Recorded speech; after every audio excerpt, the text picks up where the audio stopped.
Hi, this is Mike Kavanaugh from Gaylifenyc.org, and here I am with a very special guest tonight, Pattie Canova. She is a medium, she's a psychic, she is a metaphysic. How do you say that? Metaphysician. Yes, that's what she is. She's an author, she's a ordained minister, right? And she's doing a great show called Sold Out at the Eppington Theater on West 36th Street. Is that right? Correct. And that is November 8th. So we want to hear all about the show. Tell us about the show, Pattie. Okay. It's autobiographical. It's a one-woman show. And while I'm telling the story of my life and how I took on the role of being a psychic, although reluctantly, I did finally embrace it, I'm also reading the audience. So everybody's showing each other their private parts, so to speak. Wow. And can you tell me, when did you feel like you had this gift? Did you discover it when you were really young? I had first experiences when I was young, but I didn't know what to call it. I didn't know what it was. I thought everybody had it. I didn't think it was anything unusual. But when I first realized that I could do something that was a little different was I was 19. I was waiting to meet my first husband. I was on a blind date. And one of the women that was setting me up with him called over their neighbor. And she read regular playing cards. And I was watching her, and I just heard that voice that's been following me around for decades say, I can do that. And I did.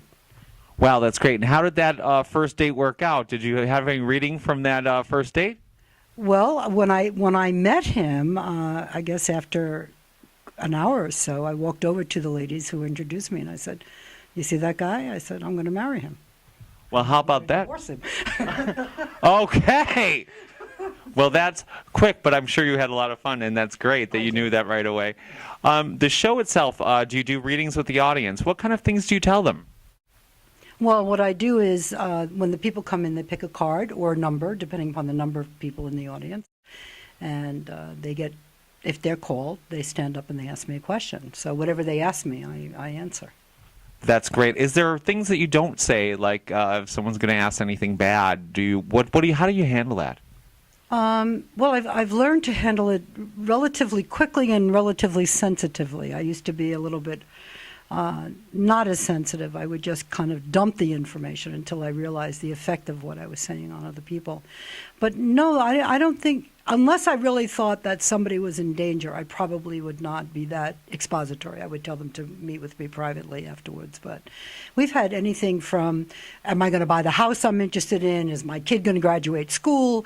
To where somebody has stood up and said, I want to talk to you about the death of my mother. And I've said, oh, you think it's foul play? And she said yes, and I said it was. I said she was murdered, and gave her the initial of the people that I felt were involved. And so I'm pretty careful what I say, but I'm also not one to hold back on a question. I'm just careful the way I present it.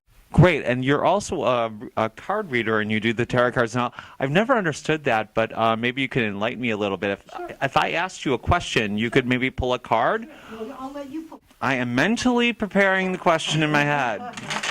It's not a big head, and there's not a lot in it, so plenty of room. For whatever one to dance. Yes, there's a lot of dancing going on in there. Okay, so you just frame the question in your head. Okay. And then whenever you feel comfortable, just pick me a card. Please make this good news. Is my website going to be successful helping people living and suffering from HIV? The card that you pulled is the Star card, and that is the card of health. It is about health. It's the story of Pandora. And when she opens up the box because she's ready to make a stand or go forward with something, all the ills, literally, metaphorically, that word, the ills of the world, escape. And the only thing that's there, that remains with her, is hope.